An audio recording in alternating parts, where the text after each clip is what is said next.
Hey folks, everything new under the sun. If you're following Bible prophecy and world news, you'll recognize that the world is splitting into two camps.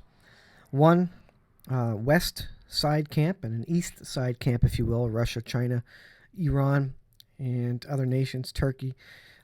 They're starting to change their attitudes against NATO and obviously becoming more hostile. And Iran is in the news again, and really has been, although maybe under the radar as it relates to the larger issues going on in Ukraine. But this is World News, worldisraelnews.com. Iran now has enough material for several atomic weapons, UN nuclear officials warn. Now, Israel has come out, Netanyahu himself, and said that nuclear weapons are the red line. They will not allow Iran to get a hold of or create a deliverable nuclear weapon. But apparently they have enough material for several at this point. So the detail is Iran has roughly enough enriched uranium to build several nuclear weapons if it chooses. The United Nations top nuclear official is now warning. So not Israel, but United Nations top nuclear official. Diplomatic efforts aimed at again limiting its atomic program seem more unlikely than ever before as Tehran arms Russia in its war on Ukraine and as unrest shakes the Islamic Republic. So Iran is arming Russia with drones and probably lots of other things. If Israel takes out Iran, which is a weapon supplier to Russia, what will Russia do? Will Russia march on Israel because they have an alliance and they have an agreement to sell and transfer weapons back and forth? Doesn't that sound like Ezekiel 38 and 39? It certainly does, and those are the players involved. So Israel will not let Iran get a nuclear weapon.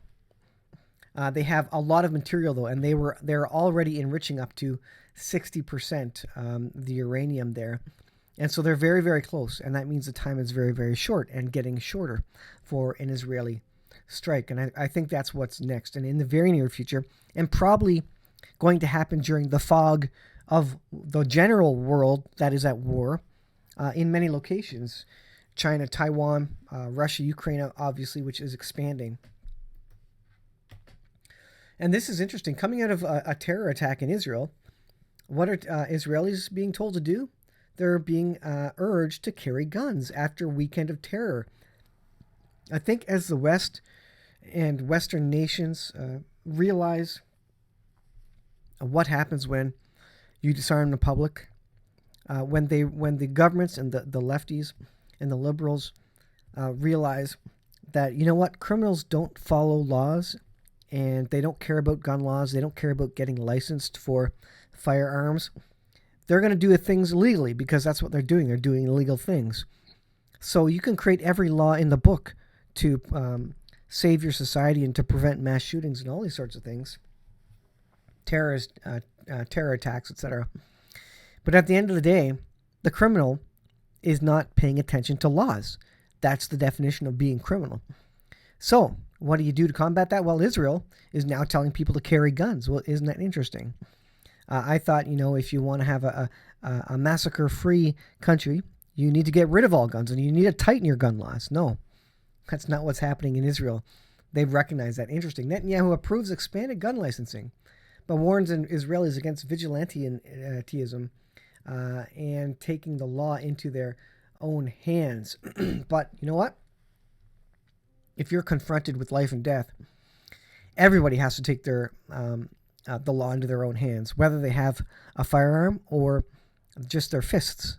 If you're in Israel and a terrorist is shooting at you or doing whatever, you need to deal with the situation, and that's exactly what's happening in Israel. So interesting state of the world as many Western governments are going to further and further gun restrictions like in Canada.